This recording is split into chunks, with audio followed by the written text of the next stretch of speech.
শ্রী শ্রী হরিভক্তিবিলাসে বিংশ পরিচ্ছেদের প্রথম শ্লোকে বলা হচ্ছে কথঞ্চন স্মৃতে ইয়স্মিন দুষ্করং সুকরং ভবেৎ বিস্মৃতে বিপরীতং স্যাৎ শ্রী চৈতন্যং নমামিতম।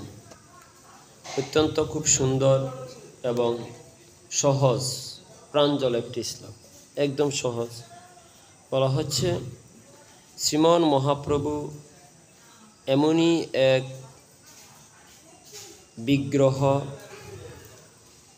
এমনই এক প্রেমের পরম প্রতিমূর্তি। কথঞ্চন স্মৃতি অস্মিন, কথঞ্চন মানে কখনো, বা যিনি কখনো কোনো প্রকারে, স্মৃতি অস্মিন যদি তাহাকে স্মৃতি অর্থাৎ স্মরণ করে, যদি কেউ কখনো কস্মিন কালে শ্রী চৈতন্য মহাপ্রভুকে স্মরণ করে, দুষ্করং সুকরং ভবেৎ, তখন তাহার দুষ্কর কাজও সুকরং সুসাধ্য হয়ে যায়। আর বলছেন বিস্মৃতে যদি তাহাকে বিস্মৃত অর্থাৎ ভুলে যায়, তখন বিপরীতং স্যাৎ অর্থাৎ সুখকর বা ভালো কাজটাও ব্যর্থতায় পর্যবসিত হয়, অর্থাৎ বিপরীত ফল প্রদান করে। স্যাৎ চৈতন্যং শ্রী চৈতন্যং নমামিতম, আমি সেই শ্রী চৈতন্যদেবকে প্রণাম করি। দেখুন গ্রন্থকার প্রত্যেকটা অধ্যায়ের প্রত্যেকটা শ্লোকে পরিচ্ছেদের প্রথম থেকেই একটি একটি করে শ্লোক বলে তিনি মহাপ্রভুর এক এক গুণের বৈশিষ্ট্য বর্ণনা করেছেন। আর যেখানে যে শ্লোক দিয়ে তিনি বর্ণনা করেছেন সে বিষয়ের অবতার না, তার পরবর্তী বিষয়টাতে বর্ণনা করা হয়েছে। শ্রীমন মহাপ্রভু তিনি মর্যাদা পুরুষোত্তম নন, কিন্তু মর্যাদা পুরুষোত্তম হলেন শ্রীরামচন্দ্র, কেননা তিনি পিতৃসত্য পালন করেছিলেন, পিতৃ আজ্ঞা পিতৃমর্যাদা রক্ষা করার জন্য তিনি বনে গিয়েছিলেন। তাই রামচন্দ্রকে বলা হয় মর্যাদার পুরুষোত্তম। পরমেশ্বর ভগবান শ্রীকৃষ্ণকে বলা হয় লীলা পুরুষোত্তম, কেননা তিনি প্রতি তাহার অবতরণে যত লীলা করেছেন, এত লীলা তিনি কোনো রূপে আর কখনো করেননি, তাই তিনি হলেন লীলা পুরুষোত্তম। আর শ্রীমন মহাপ্রভু তাহলে কিসের পুরুষোত্তম? শ্রীমন মহাপ্রভু হল প্রেম পুরুষোত্তম। মহাপ্রভু হলেন প্রেম পুরুষোত্তম, কেননা মহাপ্রভুর মতো জগতে এত প্রেম আর কখনো কোনো অবতারে তিনি দান করেন। তাহলে শ্রীরামচন্দ্র হলেন মর্যাদা পুরুষোত্তম, শ্রীকৃষ্ণ হলেন লীলা পুরুষোত্তম, আর শ্রী চৈতন্য মহাপ্রভু হলেন, মায়েরা বলেন কি, প্রেম পুরুষোত্তম। এগুলো মনে রাখতে হবে, কারণ শাস্ত্রে ভগবানের এক একটা জায়গায় এক এক স্থানে ভগবানের এক এক গুণের লীলার বর্ণনা করছে। এগুলো যদি আমাদের মনে থাকে তাহলে দেখবেন আমাদের হৃদয়টা শিখতে হবে। জ্ঞান মানুষের বিপদে কাজে লাগে নাকি? মানুষের বিপদে কি লাগে? জ্ঞান কাজে লাগে। যখন আপনার বন্ধু বান্ধব সব কিছু স্বার্থ তাদের হাসিল হবে না, দেখবেন আপনাকে ত্যাগ করে চলে যাবে। জগতে আমাদের যত বন্ধু বান্ধব যা আত্মীয় স্বজন যা আছে, যতদিন অর্থ আছে ততদিন বন্ধু বান্ধব আত্মীয় স্বজন। এটা হাজার হাজার বছর পূর্বে শঙ্করাচার্য বলেছেন যে সংসারটা হচ্ছে এমন একটি স্বার্থের সংসার, যদি সংসারকে তুমি দিতে পারো সংসার ততদিন তোমাকে ভালোবাসবে, সংসারকে দিতে পারবে না সংসার তোমাকে দূর দূর করে ত্যাগ করে দেবে। ওই যে চাপাল গোপাল সংসারকে দিয়েছিল, যখন শ্রীবাস পণ্ডিতের চরণে অপরাধ করেছিল তখন তার কুষ্ঠ হয়েছিল, তাও কেমন গলিত কুষ্ঠ, তার পুরো দেহে পোকায় কৃমি কীটে কুড়ে কুড়ে খাচ্ছে আর যন্ত্রণায় সে ছটফট করছে, তথাপি শ্রীবাস চরণে সে ক্ষমা চাচ্ছে না, বলছে আমি কুলো ব্রাহ্মণ, আমি কেন শ্রীবাসের চরণে গিয়ে ক্ষমা চাইব। এই যে তাহার অহংকার বসে তিনি শ্রীবাসের চরণে ক্ষমা চাচ্ছেন না। তখন তাহার স্ত্রী বললেন, তোমার যে গলিত কুষ্ঠ, তুমি তো আমার সাথে একবারে থাকতে পারবে না, থাকলে কেউ বলো তোমার থেকে সে রোগ আমাকে ধরবে।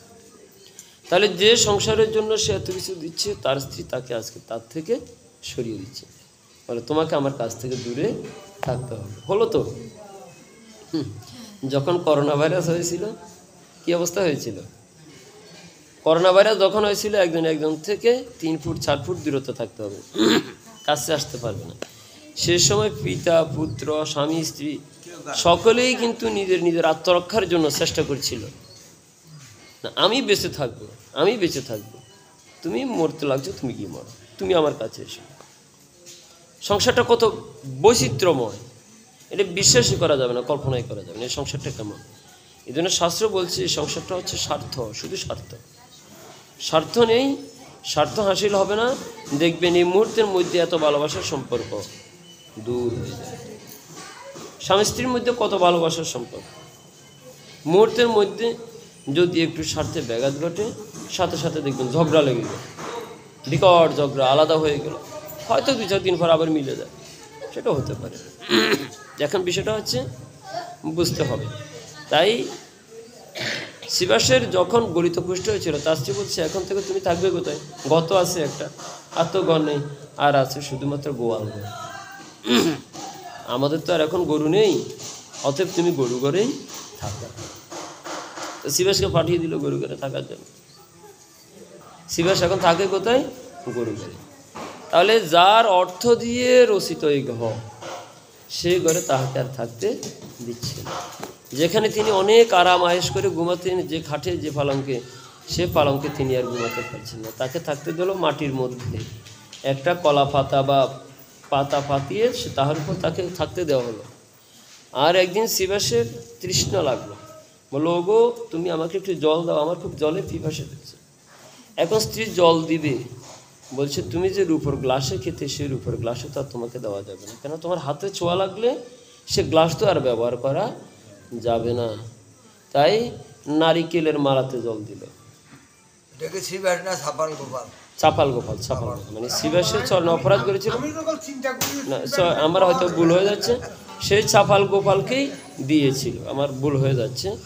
তো চাপাল গোপালকেই দিয়েছিল, তখন চাপাল গোপাল সে নারিকেলের মালার জল দুঃখ করে খাচ্ছে, খেতেও পারেনি, নারিকেলের মালা তো একটু সমান নয়, তাই নারিকেলের মালাটা পড়ে গেল, তো চাপাল গোপাল আর জলও পান করতে পারেনি। তো এই যে অবস্থা, তখন চাপাল গোপাল তো তিনি তো পণ্ডিত ছিলেন, চাপাল গোপাল কিন্তু পণ্ডিত ছিলেন, তিনি শঙ্করাচার্যের সেই কাহিনীগুলো তিনি জানতেন। তখন তিনি শঙ্করাচার্যের সেই শ্লোকটা উচ্চারণ করে বলছেন, হাজার হাজার বছর পূর্বে শঙ্করাচার্য রচনা করে গেছেন, এই সংসার অসার, এই সংসার হচ্ছে স্বার্থের সংসার।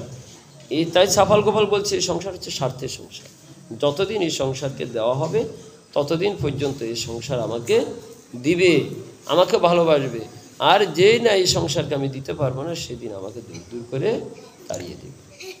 তাই চাপাল গোপাল সেদিন বুঝতে পেরেছিল যে আসলে সংসারে কোনো মাহাত্ম্য নেই, সংসারটা হচ্ছে অসার। তাই তিনি অবশেষে যা হোক শিবাস চরণে তিনি ক্ষমা চেয়েছিলেন, শিবাস পণ্ডিত তাহাকে বুকে তুলে নিয়েছিলেন। এখন এই যে মহাপ্রভু মর্যাদা, এই প্রেম পুরুষোত্তম, সে মহাপ্রভুর এত কৃপা, এখানে বলছেন যদি কখনো কেউ কোনো কালে কখনো স্মরণ করেনি, কিন্তু কোনো কালে যদি শ্রীচৈতন্য মহাপ্রভুকে কেউ স্মরণ করে তাহলে কি হবে, তার দুষ্কৃত অর্থাৎ কঠিন কোনো কার্যও সহজ হয়ে যায়। আর যদি ভগবানকে ভুলে যায় তখন তার সহজ কার্য দুঃসাধ্য হয়ে পড়ে, এটা শাস্ত্র বলছে। এখন এটা হবে কি বিশ্বাসের বিষয়, এবং শুধু বিশ্বাস নয়, আমাদের শাস্ত্র বলছেন বিশ্বাসটা হচ্ছে কেমন, জেনে শুনে বিশ্বাস, অন্ধবিশ্বাস নয়। আগে জানবেন, বুঝবেন, নিজের বাস্তবতা দিয়ে সেটা অনুশীলন করবেন। নিজের বাস্তবতা দিয়ে অনুশীলন করলে যদি তাহা বাস্তবতার সাথে না মিলে আপনি সেটা মানার প্রয়োজন নেই, শাস্ত্র আপনাকে মানতে হবে এমনটা কিন্তু নয়।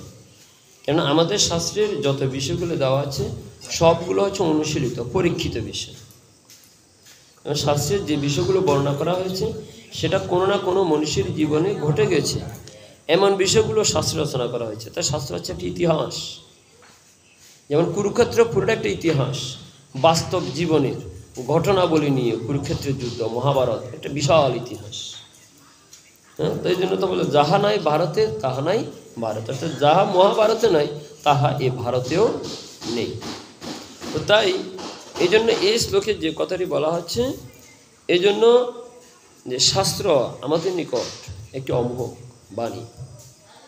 কেননা বন্ধু দ্বারা সুত সবই আমাদের অপর, কেউ সবই আমাদের পর, এটা আমাদের কারো নিজের নয়। এটা শাস্ত্র বলছে, আমরা সকলে জানি। কিন্তু বলছে জগতে সকলেই ত্যাগ করতে পারে, কিন্তু জ্ঞান এমন এক বস্তু যেটা কখনো তাহাকে ত্যাগ করে না। বিদ্যা এমন এক বস্তু, গ্রন্থ এমন এক বস্তু কখনো কাহাকে ত্যাগ করে না। তাই গ্রন্থের মতো এত পরম ধন, এত পরম বন্ধু জগতে আর কোনো কিছুই নেই। বলে না, বইয়ের মতো পরম বন্ধু জগতে আর কোনো কিছুই নেই। গ্রন্থ হচ্ছে সর্বশ্রেষ্ঠ বন্ধু, পরম বন্ধু। তাই এই জন্য শাস্ত্র, নিখিল শাস্ত্র আমাদেরকে যে সিদ্ধান্তগুলো দিচ্ছে, দেখুন আমার জন্মের হয়তো আমার বাবা মারা যেতে পারে, আমার জন্মের সময় আমি জন্মগ্রহণ করেছি, আমার জ্ঞান বয়প্রাপ্ত না হওয়ার আগে আমার পিতা মারা যেতে পারে, আমার বংশের কেউ না থাকতে পারে, তাহলে তো আমি আমার বংশ সম্পর্কে জানবো না। কিন্তু আমার বংশ পরম্পরা যদি কোনো বইতে লেখা থাকে, সেখান থেকে তো আমি বংশ পরম্পরা জানতে পারি, তাই না? তাইলে গ্রন্থ হচ্ছে কি? নীরব সাক্ষী। গ্রন্থ হচ্ছে নীরব বস্তু, নীরব মহাসাগর, যাহা আমাদের নিকট নীরব রূপে প্রতীয়মান হয়। যখন তাহা কোনো ভক্ত মুখ দিয়ে প্রচারিত হয়, তখন তার জগতে অশেষ কল্যাণ সাধন করে থাকে। তাই শ্রীমন মহাপ্রভুর সে একটা বিশেষ লীলা আমরা আস্বাদন করব। এই যে চৈতন্য চরিতামৃত, এটা অত্যন্ত আনন্দের বিষয়। আপনাদের হরিসভাতে আপনারা চৈতন্য চরিতামৃত আস্বাদন করেন। অনেকে চৈতন্য চরিতামৃত নামও জানে না। এই কলিযুগের ধর্ম, কলিযুগের যে আস্বাদ্য বস্তু, সাধ্য বস্তু, কলিযুগের যে পরম সিদ্ধান্ত, কলিযুগের একমাত্র গ্রন্থ হল চৈতন্য চরিতামৃত এবং চৈতন্য ভাগবত।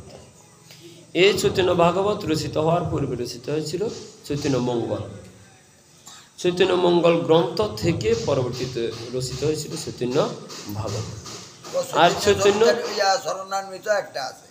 চৈতন্য ভাগবত, চৈতন্য মঙ্গল, তারপর এই যে মুরারি গুপ্তের করচা, শ্রী জীব গোস্বামী, শ্রীরূপ গোস্বামী, সকলের করচা, সবগুলো থেকে, শ্রীমদ্ ভাগবতম থেকে, পুরাণ থেকে, সকল গ্রন্থ থেকে সারবস্তু নিয়ে রচিত হয়েছে চৈতন্য চরিতামৃত। চৈতন্য চরিতামৃত হলো একদম লেটেস্ট ভার্সন, এরপরে আর কোনো গ্রন্থ রচিত হয়নি। যেগুলো গ্রন্থ রচিত হয়েছিল সেগুলো পরে, কিন্তু মহাপ্রভু দ্বারা স্বীকৃত, অর্থাৎ মহাপ্রভু দ্বারা স্বীকৃত মানে কি? অর্থাৎ মহাপ্রভুর কৃপা দ্বারা স্বীকৃত লেটেস্ট সর্বশেষ গ্রন্থ হচ্ছে চৈতন্য চরিতামৃত। আর এই চৈতন্য চরিতামৃত আপনি পাবেন শ্রীমদ্ ভাগবতমের শ্লোক, শ্রীমদ্ ভগবদ গীতার শ্লোক, মহাভারতের শ্লোক, রামায়ণের শ্লোক এবং আমাদের পুরাণ সমূহের শ্লোক, এবং সকল গ্রন্থের শ্লোক যেখানে যেখানে প্রয়োজন সেখানেই সিদ্ধান্ত দিয়ে কৃষ্ণদাস কবিরাজ গোস্বামী সেটা রচনা করেছেন। তাই আপনি যদি চৈতন্য চরিতামৃত গ্রন্থ অধ্যয়ন করেন, একাধারে আপনি ভাগবতের সিদ্ধান্ত পাবেন, একাধারে গীতার সিদ্ধান্ত পাবেন, একাধারে রামায়ণের কথা পাবেন, একাধারে মহাভারতের কথাগুলো পাবেন। সকল গ্রন্থের সমষ্টি হল চৈতন্য চরিতামৃত। তো আমি অত্যন্ত আনন্দিত হচ্ছি যে চৈতন্য চরিতামৃত গ্রন্থ এখন আপনাদের এখানে আলোচনা হয়। আর আমি গতকাল শ্রীমন মহাপ্রভুর শ্রেষ্ঠত্ব নিয়ে আলোচনা করেছিলাম। কোথা থেকে? তাও চৈতন্য চরিতামৃতের আদিলীলার প্রথম অধ্যায়ের শ্লোক থেকে। ঠিক আছে? তো আজকে সেই চৈতন্য চরিতামৃত থেকে আমরা আলোচনা করি। বলা হচ্ছে, জয় জয় শ্রী চৈতন্য জয় নিত্যানন্দ, জয়াদ্বৈত চন্দ্র জয় গৌর ভক্ত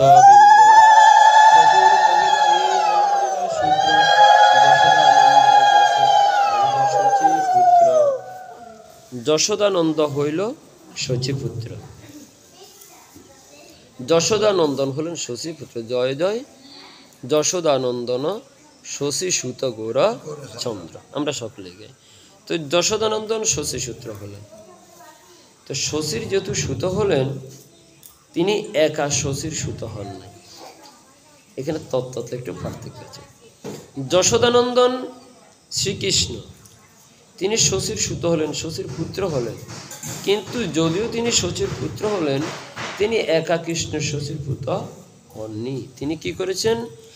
ভিতরে কৃষ্ণ, বাহিরে রাধা। অর্থাৎ রাধা কৃষ্ণ ঐসে সদা একই স্বরূপ, লীলা রূপ আস্বাদিত ধরে দুই রূপ। তাই সেই রাধা কৃষ্ণের মিলিত তনু বিগ্রহ হচ্ছে চৈতন্য মহাপ্রভু। তো সেই চৈতন্য মহাপ্রভু শ্রীকৃষ্ণ থেকে অধিক গুণে সর্বাপেক্ষা কৃপাকারী।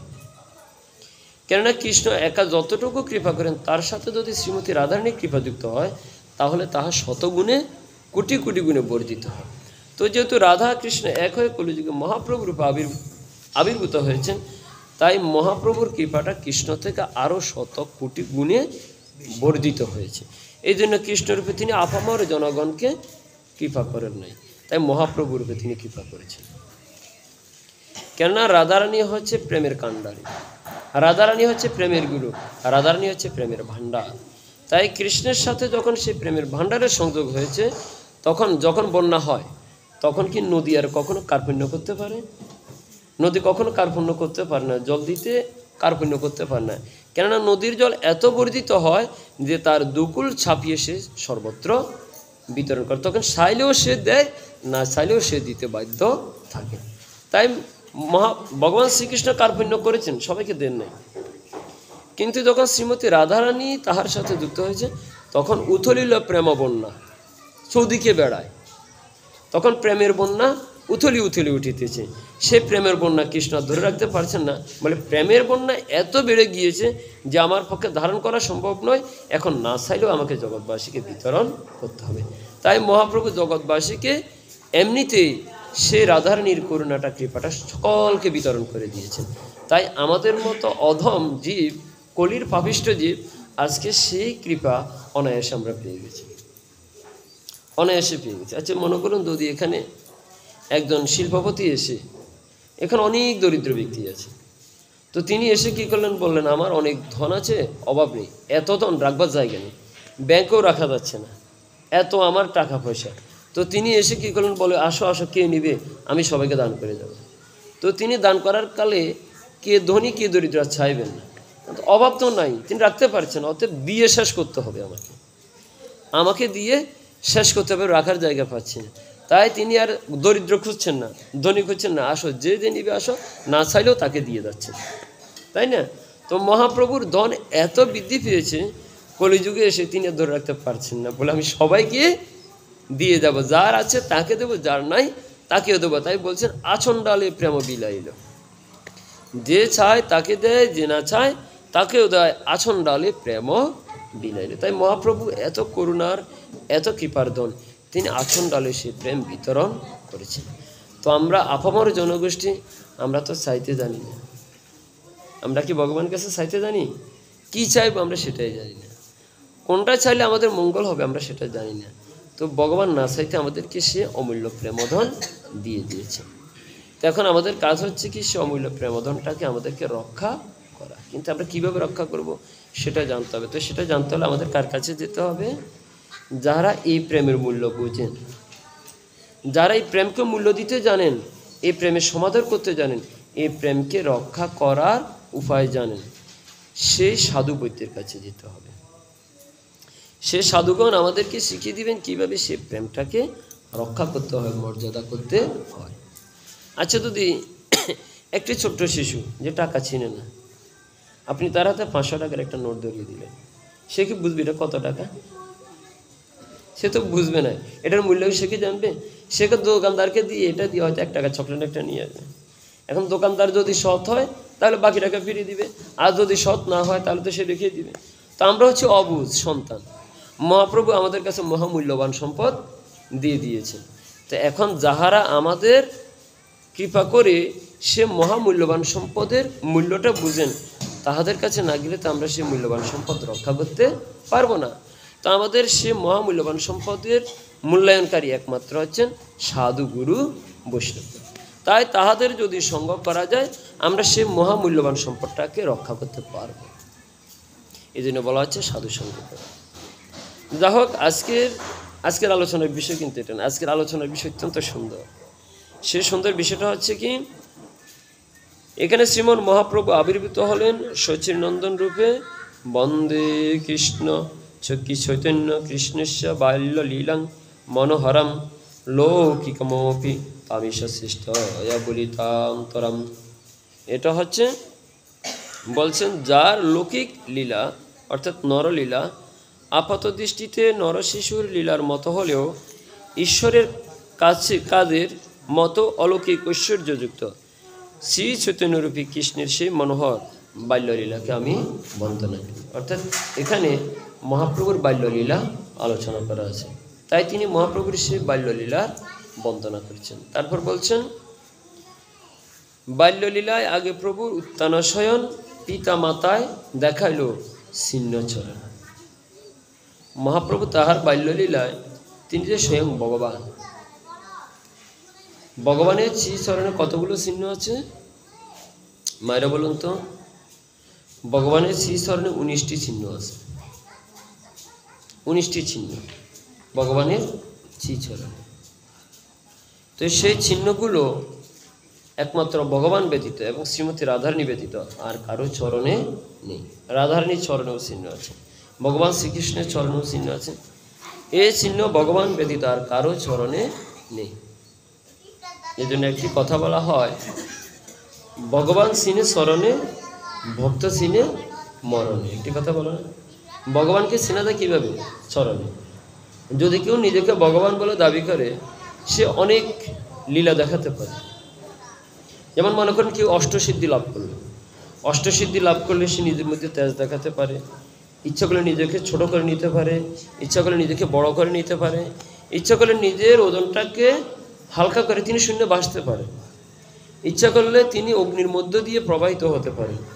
কিন্তু ইচ্ছা করলে তিনি নিজের চরণে কখনো চিহ্ন প্রকাশ করতে পারেন না। যেমন দেখবেন, আপনারা শুনেছেন হয়তো রাম ঠাকুর জলের মধ্যে ভাসতে পারতেন, কেননা তিনি সিদ্ধি লাভ করেছেন। দেখবেন কোনো কোনো সাধক জলের উপর দিয়ে হাঁটতে পারে, তিনি সিদ্ধি লাভ করেছেন। এরকম আছে না? অনেক মুনি ঋষি এখানে বসে সাক্ষাৎ তিনি কি করতেন? গাছের ফল পেরে নিতে পারতেন, অর্থাৎ তিনি নিজের দেহকে বর্জিত করতে পারতেন। এটা হলো সিদ্ধি। কেউ সিদ্ধি লাভ করে নিজেকে অনেক অনেক কিছু প্রকাশ করতে পারে, কিন্তু তাই বলে তিনি ভগবান হতে পারেন না। লৌকিকভাবে যে কেউ তাহার এই অলৌকিক কর্ম দেখে, লৌকিক মানে কি? যাহা লোকসমাজে মানুষ করতে পারে তা লৌকিক, যাহা লোকসমাজে মানুষ করতে পারে না সেটা হচ্ছে অলৌকিক। কেউ এরকম সিদ্ধি দ্বারা অলৌকিক কর্ম করলে মানুষ হয়তো তাকে ভগবান মনে করতে পারে, কিন্তু শাস্ত্র বলছে না, তোমরা বিভ্রান্ত হবে না, যাকে তাকে ভগবান বলা যাবে না। ভগবান চেনার উপায় আছে। বলছে কোথায়? ভগবান চিনতে হবে চরণ। বলো তুমি আগে তাহার চরণে দেখবে সেখানে চিহ্ন আছে কিনা। চিহ্নগুলো কি কি? ভগবানের চরণে শঙ্খ, কলস, ছত্র, তারপর অর্ধচিহ্ন, হ্যাঁ, এরকম 19টি চিহ্ন আছে। যদি চিহ্নগুলো থাকে তাহলে সে ভগবান, আর যদি চিহ্ন না থাকে যত ঐশ্বর্য প্রকাশ করুক না কেন সে কখনো ভগবান হতে পারে না। বলে উদাহরণটা কেমন? উদাহরণটা হলো ব্রহ্মা ভগবানের প্রকাশ, তিনি হচ্ছেন রজগুণের প্রকাশ। আচ্ছা, ব্রহ্মাকে ইচ্ছা করলে জগতে মানুষের সামনে প্রকাশ হয় অদ্ভুত কোনো কিছু করতে পারে না? পারে তো। যেমন সূর্য তেজ রূপে প্রকাশিত হয় আমাদেরকে অগ্নি প্রদান করছে, ঠিক তেমনি বরুণ দেবতার জল আমাদের সামনে বৃষ্টির রূপে প্রকাশিত হচ্ছে। হ্যাঁ, অগ্নি দেবতা আমাদের সামনে অগ্নিরূপে প্রকাশিত হতে পারে। তো এক একজন তো এক একভাবে আমাদেরকে অদ্ভুত অলৌকিক বিষয় দেখাতে পারে। শিবও তো আমাদের সামনে প্রকাশিত হয় অদ্ভুত লীলা দেখাতে পারে। তাহলে শিব কি ভগবান হবেন না? শিবের চরণে কোনো চিহ্ন নেই, ব্রহ্মার চরণে কোনো চিহ্ন নেই, কিন্তু বিষ্ণুর চরণে চিহ্ন আছে। কেন? তিনি বিষ্ণুর অর্থাৎ ভগবানের ঐশ্বর্যের প্রকাশ। বিষ্ণু হচ্ছে ভগবানের ঐশ্বর্যের প্রকাশ, সত্য। তিনি চতুর্ভুজধারী, পদ্মপলাশ লোচন হরি, তাই বিষ্ণুর চরণে চিহ্ন থাকতে পারে। কিন্তু ব্রহ্মা এবং শিবের চরণে কখনো চিহ্ন থাকতে পারে না, অন্য দেবতার চরণে কখনো চিহ্ন থাকতে পারে না। তো ঠিক তেমনি যাহার চরণের চিহ্ন থাকবে, এই 19টি চিহ্ন থাকবে, তিনি হলেন ভগবান। তো এখন সেই বলা হচ্ছে তিনি বাল্যকালে, তিনি যে স্বয়ং ভগবান।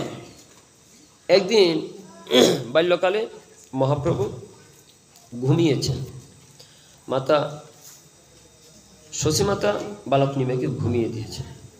তো ঘুমিয়ে দিয়ে তিনি গৃহের কর্ম করছেন। তিনি কি করছেন? তাহাদের ঘর ছিল মাটির ঘর, কাঁচা ঘর, ঘর লেপন করেছেন। আর যখন ঘর লেপন করে দিয়েছেন, ঘর লেপন করার পর তিনি গৃহকর্মে রত। এদিকে তাহার পিতা জগন্নাথ মিশ্র তাহার গৃহের কর্ম করছেন, গ্রন্থ অধ্যয়ন করছেন, মাতা সচিমাতা কাজ করছেন। এদিকে কিছুক্ষণ পর তাহারা শুনতে পেলেন ঘরের মধ্যে নুপুরের ধ্বনি। আরে আমাদের ঘরে নুপুরের ধ্বনি? ঘরে তো একমাত্র বালক নিমাই ব্যতীত আর কেউ নেই। আর নিমাইয়ের চরণে তো নুপুর ছিল না, বালক নিমাইকে এখনো নুপুর পরানো হয়নি, তাহলে ঘরে নুপুরের ধ্বনি কোথা থেকে আসলো? তখন সচিমাতা নুপুরের ঝঙ্কার শুনে খুব দ্রুতবেগে আসলেন, দেখলেন বালক নিমাই তো ঘুমিয়ে আছেন। তিনি খুব তাড়াতাড়ি এসে ঘরে দেখলেন যে ঘরের মধ্যে কিছু পদচিহ্ন, লঘু পদ। শাস্ত্র বলছে কি, পিতা মাতায় দেখা হইল ছিন্ন চরণ, গৃহে দুইজনে দেখে লঘু পদ ছিন্ন, তাহে শোভে ধ্বজ বজ্র শঙ্খ চক্র মিন। লঘু পদ মানে ছোট ছোট পায়ের চিহ্ন। ছোট বালকের যেমন চরণ ছোট হয়, ছোট ছোট পায়ের চিহ্ন তিনি তাহারা দেখতে পেলেন।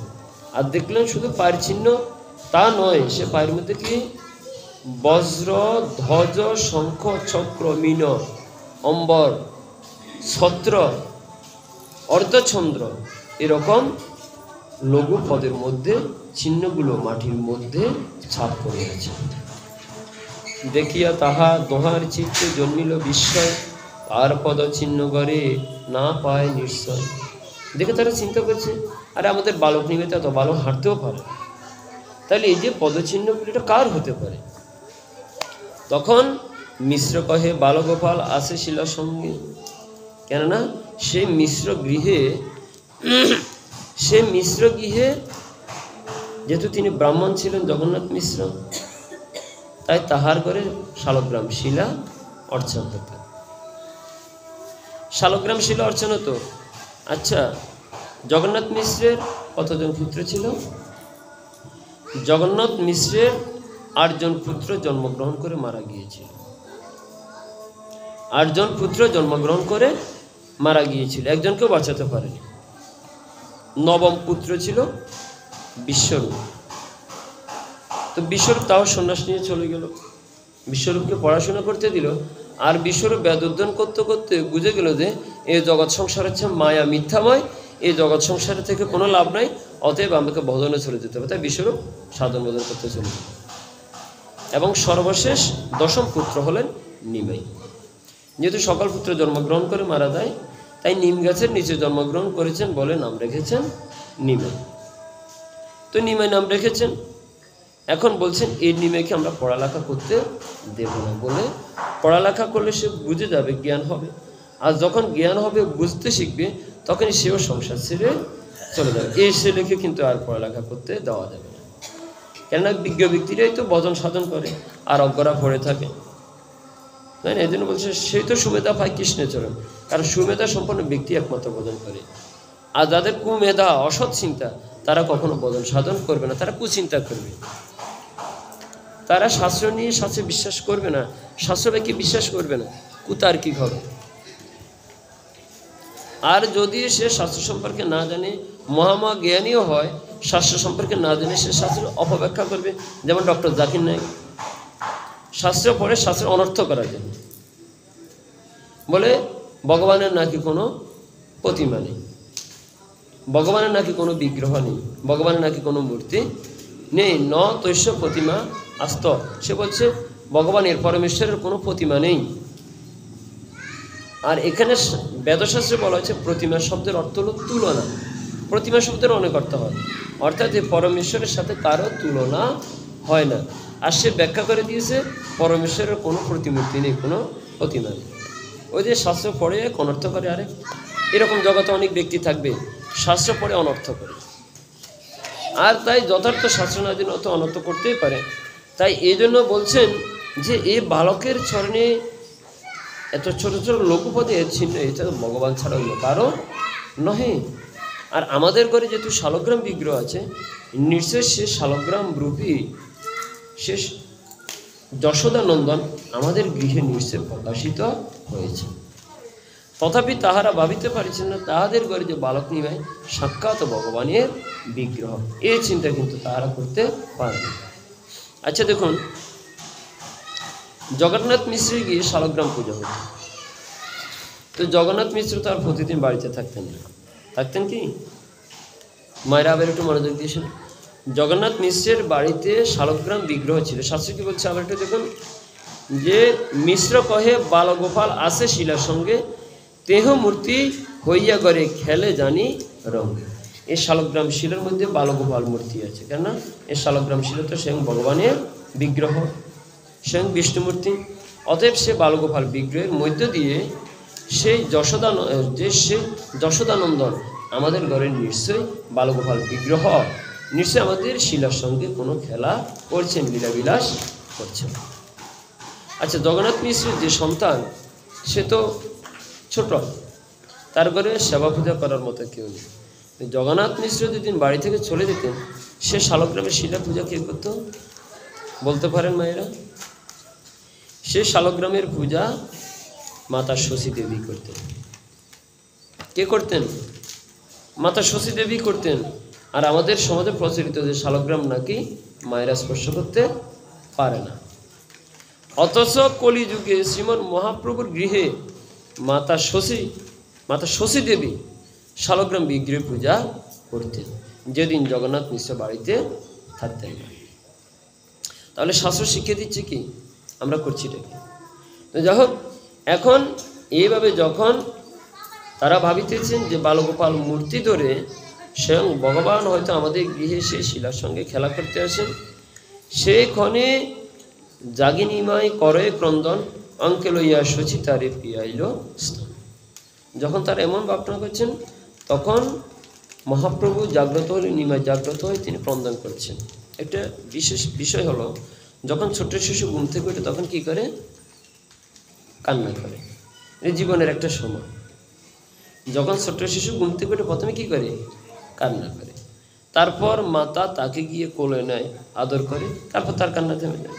তো ঠিক তেমনি বালক নিমাই, তিনি যদিও অনাদিরাদি গোবিন্দ, সর্বোত্তম, সর্বজ্ঞ, তথাপি তিনি যখন মনুষ্যরূপ ধারণ করেন, তথাপি তিনি সাধারণ মানুষের মতো কাজ করেন। ভগবান গীতায় বলছেন, আমি যখন মনুষ্য রূপ ধরে সাধারণ মানুষের মতো কাজ করি, তখন মানুষ মনে করে আমাকে সাধারণ মানুষ, তারাই বলে আমাকে অবজ্ঞা করতে শুরু করে। তারা আমাকে সাধারণ মানুষ বলে অবজ্ঞা করে, আমার কথা তারা মান্য করে না, তারা মনে করে আমিও সাধারণ মানুষ। তো নিমাইও সাধারণ বালকের মতো কাজ করছেন। আচ্ছা, ভগবান বাল্যকাল, তাহার যৌবনকাল, তাহার শিশুকাল, যে কালই হোক না কেন, তিনি কি বাল্যকালে অজ্ঞ থাকেন? কৈশোরে তিনি কি অজ্ঞ থাকেন? না। তিনি কেন একজন শিশুর মতো শিশুসুলভ আচরণ করছেন? কেননা শচীমাতা এই নিমাইকে তার সন্তান রূপে পেয়েছেন। এখন নিমাই যদি কৃষ্ণের সাথে বসে চান, ভগবান রূপে বসে থাকেন, তাহলে শচী দেবী কি নিমাইকে সন্তানের মতো আদর করতে পারবেন?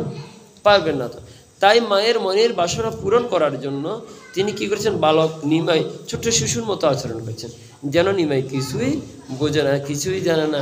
মা যেমন সন্তানকে শাসন করে, ঠিক তেমনি শচী দেবীও নিমাইকে শাসন করছে। যে বলছেন, রুদন্তং মুহুর নেত্রং ইউগ্নং মিদন্তম করাম্বোজ ইউগ্নেন সাতঙ্ক নেত্রম মুহুশ্বাস কম্প ত্রিরেতকাঙ্ক কণ্ঠ স্থিতগ্রৈব দামোদরম ভক্তিবদ্ধম। যে অনাদিরাদি গোবিন্দ যাহার বহে ভয় করে, যাহার নাম শুনে ভয় করে, সে অনাদিরাদি গোবিন্দ মাতার হাতে দোষটি দেখে দুই চোখ মার্জন করতে করতে ভয়ে তিনি সংকুচিত হচ্ছেন। এটা কেমন ভগবানের লীলা! তিনি মায়ের হাতের দোষটি দেখে ভয় পাচ্ছেন, অথচ যার হাতের চক্র দেখে স্বয়ং ভয়ে পলায়ন করে, আর তিনি মাথার হাতে একটা লাঠি দেখে ভয় পাচ্ছেন। এটা কেমন লীলা! না, ভগবান যেহেতু বালক রূপে এসেছেন, সন্তান রূপে এসেছেন, তো তাকে তো ভয় পেতে হবে, না হলে মাতা তাকে আদর করবেন কিভাবে, ভয় দেখাবেন কিভাবে, শাসন করবেন কিভাবে? তাহলে তো তার সাথে ভক্তের আর কোনো সম্পর্কই থাকবে না। এই যে বাৎসল্য, সে ভাব তো আর থাকবে না। তাই ভগবান বাৎসল্যভাবে লীলা করছেন। তাই নিমাইও আজ একইভাবে আজকে বাৎসল্যভাবে মায়ের সাথে লীলা করছেন, বাবার সাথে লীলা করছেন। ওই যে বৃন্দাবনে নন্দরাজা সবাইকে এক এক কাজ দিচ্ছেন, বলছেন বলরাম তুমি এই কাজ করো। হ্যাঁ, এক একজনকে এক এক দায়িত্ব দিচ্ছেন, কাজ করছেন। তো কৃষ্ণ ছোট, তো কৃষ্ণ বাবাকে এসে বলছে, বাবা তুমি তো সবাইকে বড় বড় কাজ দিচ্ছ, তাই না? আমি তো ছোট, আমাকে ছোট একটা কাজ দাও। আমি তো ছোট, আমি তো বড় কাজ করতে পারবো না, আমাকে ছোট একটা কাজ দাও। তো নন্দ বাবা ভাবছেন আমার তো ছোট পুত্র, তাকে আর বড় কাজ কি দেব? বলছে ধরো তুমি আমার পাদুকা দুগল ধরে নিয়ে যাও। তখন কৃষ্ণ কি করলেন, তাহার পিতা নন্দরাজার পাদুকা যুগল মস্তকে ধারণ করে নিয়ে যাচ্ছে। দেখেন ভগবান কেমন লীলা করছে, অদ্ভুত না? যে ভগবানের শরণ পাওয়ার জন্য শিব আদি দেবতাগণ, ব্রহ্মাদি দেবতাগণ তপস্যা করে যাচ্ছেন, ভগবান কিছুই চাই না, শুধুমাত্র তোমার চরণ যুগল দাও। আর সে অনাদিরাদি গোবিন্দ তাহার পিতার চরণ, যে তার পাদুকা যুগল মস্তকে ধারণ করে নিয়ে যাচ্ছে। ভগবান যদি ভগবানের সাথে বসে থাকতেন তাহলে কি তিনি পিতার পুত্র হয়ে সেই লীলা করতে পারতেন? তিনি পিতার চরণ তাহার পাদুকা যুগল মস্তকে ধারণ করে নিয়ে যাচ্ছেন। বলছে আমার বাবা আমাকে একটা কাজ দিয়েছে, সে কাজটা তো সুন্দরভাবে করতে হবে। নন্দ পিতা দেখে তো আনন্দিত, তাহার পুত্র তাহার পাদুকা যুগল মস্তকে ধারণ করে নিয়ে যাচ্ছে। এ হচ্ছে ভগবানের বাৎসল্য ভাবের লীলা। তাই আজকে তিনি সে লীলা করছেন। সেখানে জাগি নিমাই করে ক্রন্দন অঙ্কে লইয়া, অঙ্কে মানে কি কোলে, কোলে নিমাইকে নিয়ে মা সচি তখন তাকে স্তনপান করেছেন। তখন এ হচ্ছে প্রভুর লীলা, যে মাকে দেখাবেন আসলে এখানে কোনো বালগোপাল আসেনি, তোমার সন্তানীদের স্বয়ং ভগবান মাকে তিনি দেখাবেন বটে। তাই তিনি কি করেছেন, লীলার ছলে খেলার ছলে তিনি কেঁদে উঠলেন। আর যখন কেঁদে উঠলেন, কেঁদে ওঠার পর তখন মাতা সচি দেবী কী করলেন, তার সন্তানকে কোলে নিলেন, কোলে নিয়ে স্তনপান করেছেন। আচ্ছা, মাতার সন্তান যখন কাঁদে, অনেকক্ষণ কাঁদে, এই দেখাচ্ছেন সে দেখাচ্ছেন, কোনো মতে কান্না থামাতে পারছেন না। তখন মাতা একটি উপায় অবলম্বন করেন। একটি উপায়ে সন্তানের ক্রন্দন বন্ধ করা যায়, সেটাকে যখন সন্তানের মুখে স্তনপান করানো হয়। মায়ের একদম সহজে সন্তানের কান্না বন্ধ করতেন, কারণ ক্রন্দন করবে মুখ দিয়ে, আর যখন মুখটাকে কাজে দেখা হবে তখন তার ক্রন্দন করতে পারবে না। তাই মাতা সচি দেবী খুব দ্রুত এসে নিমাইকে করে নিয়ে স্তনপান করেছেন, আর তখন নিমের ক্রন্দন বন্ধ হয়ে গেল। আর যখন সন্তান স্তনপান করে তখন কি করে, তখন একটি কার্য করে, এক মুখ দিয়ে স্তনপান করে, আর তখন চরণ দিয়ে সে হয়তো মায়ের মুখে লাথি মারে, অথবা অপর স্তনে পা দেয়, অথবা পা তুলে খেলা করে, কারণ সে সময় খুব আনন্দেই স্তনপান করে। একটি জিনিস দেখবেন, জীবনে মানুষ আনন্দে তখনই পান করে, সেটা হচ্ছে একমাত্র মায়ের কোলে।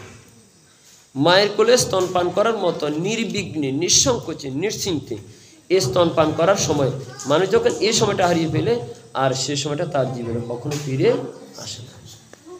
আপনি যখনই কিছু খাবেন তখন খাওয়ার সময় আপনার মস্তকে অনেক চিন্তা থাকবে, অনেক চিন্তা নিয়ে কিন্তু আমরা খেতে বসি, সেবা করি, কিন্তু মায়ের কোলে স্তনপান করার মতো নির্বিঘ্নে, নিশ্চিন্তে, এরকম নিশ্চিন্ত পান জগতে আর কেউ কখনো করতে পারে না।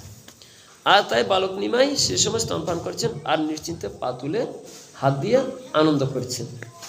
আর যখনই আনন্দ করছেন, যখন তাহার সেই চরণখানা মাতা সচি দেবী দেখে একটু আদর করছিল, যখনই তাহার চরণের দিকে তাহার নয়ন যুগল করিল, শাস্ত্র বলছে কি, স্তন পিয়াইয়া পুত্রের চরণ দেখিল, সেই চিহ্ন পায়ে দেখি মিশ্রে বলায়। অদ্ভুত বিষয়। আরে নিমাইকে তো এতদিন সেবা করছি, কিন্তু চরণ তো কখনো ভালোভাবে দেখিনি। মূলত এতদিন কৃষ্ণ তাহার চরণে সে চিহ্ন প্রদর্শন করেননি। আজকে মাকে দেখাবেন, বাবাকে দেখাবেন যে তাহার চরণে পদ চিহ্ন। তাই যখন মাতা সচি দেবী কোলে প্রতিদিনই তো স্তনপান করাচ্ছে, আজকেই বা কেন হলো না? আজকে তিনি বাবা মাকে তাহার চরণ চিহ্নের লীলাটা প্রদর্শন করবেন। তাই যখনই মাতা কোলে নিলেন, চরণ দেখলেন চরণের মধ্যে সেই চিহ্ন। বাবাকে বললেন, ডাকলেন, কগো তুমি দেখছো, শোনো শোনো, এদিকে আসো। বলে আর কি হলো? আমি শাস্ত্র বলছি, তুমি ব্যাঘাত। বলে তোমার শাস্ত্র থেকে এটা আরো অনেক বড় অস্ত্র আমার সম্মুখে প্রদর্শন হলো। বলে কি, তাড়াতাড়ি এসো। যখনই মাত্র জগন্নাথ মিশ্র আসেন, বলে দেখো আমাদের নিমাইয়ের চরণে কি চিহ্ন। বলে তুমি শাস্ত্র পড়ে বলেছো না, ওদিন ভগবানের চরণে চিহ্ন থাকে, সেই চিহ্নগুলো তো আমাদের নিমাইয়ের চরণে দেখতে পাচ্ছি। বলে কি অদ্ভুত। বলে আচ্ছা আচ্ছা, আসো আসো, তাড়াতাড়ি মিলিয়ে দেখি। মিলিয়ে যখন গড়ের সাথে মিলিয়ে দেখলেন, শ্রীকৃষ্ণের চরণের সাথে সেই লঘু পদ, সেই লঘু চিহ্ন। অদ্ভুত। এ তো সাধারণ বালক নহে, নিশ্চয় আমাদের নিমের মধ্যে ভগবানের ভগবত্তা প্রকাশ করেছে। ওই যে আমরা গ্রন্থে পড়েছি ভগবান কলিযুগে আবির্ভূত হলেন, নাকি নিমাই রূপে তিনি আমাদের ঘরে আবির্ভূত হয়েছে। দুইজনে বসে বসে কথোপকথন করছে। আর শাস্ত্রে বলছে কি, সে চিহ্ন পায়ে দেখি মিশ্রে বলাইল, দেখিয়া মিশ্রের হইল আনন্দিত মতি, গুপ্তে বলাইল নীলাম্বর চক্রবর্তী। অদ্ভুত বিষয়, নীলাম্বর চক্রবর্তীকে ডাকলেন। নীলাম্বর চক্রবর্তীকে মহাপ্রভুর দাদু। কোন দাদু? একটা হচ্ছে বাপের বাপ, আর একটা হচ্ছে মায়ের বাপ, শচী মায়ের পিতা, অর্থাৎ মামার বাড়ির দাদু, মায়ের বাবা নীলাম্বর চক্রবর্তীকে ডাকলেন। কেন ডাকলেন? অদ্ভুত বিষয় তো, একটা অদ্ভুত বিষয় না? জগতে কোনো বালকের চরণে কি চিহ্ন আছে? না, আমাদের নিমাইয়ের চরণে চিহ্ন আছে। অতএব নীলাম্বর চক্রবর্তীকে বা কেন ডাকবেন? বলে না, নীলাম্বর চক্রবর্তী খুব ভালো জ্যোতিষবিদ ছিলেন, খুব ভালো জ্যোতিষবিদ ছিলেন তখনকার সময়ে। তিনি গণনা করে বলতে পারবেন নিমাইয়ের আসলে বৈশিষ্ট্যটা কি। এই জ্যোতিষবিদটা আমরা এখন বিশ্বাসই করি না। বলে জ্যোতিষবিদ উনি কি না কি বলেছেন, এটা সত্যতা হবে কি না। জ্যোতির্বিদ্যা হচ্ছে স্বয়ং সাক্ষাৎ আমাদের অথর্ববেদের বিষয়বস্তু। অথর্ববেদে জ্যোতির্বিদ্যা নিয়ে আলোচনা করা হচ্ছে। অথর্ববেদের চিকিৎসা শাস্ত্র, রাজনীতি, অর্থনীতি, কূটনীতি, শল্য চিকিৎসা, জ্যোতির্বিদ্যা, সকল প্রকার বিদ্যা অথর্ববেদের আলোচ্য বস্তু। সে অথর্ববেদে জ্যোতির্বিদ্যা আলোচনা করা হচ্ছে। সে অথর্ববেদে যে জ্যোতির্বিদ্যা আলোচনা করা হচ্ছে, এই জ্যোতির্বিদ্যা সম্পূর্ণ বিজ্ঞান ভিত্তিক বিদ্যা।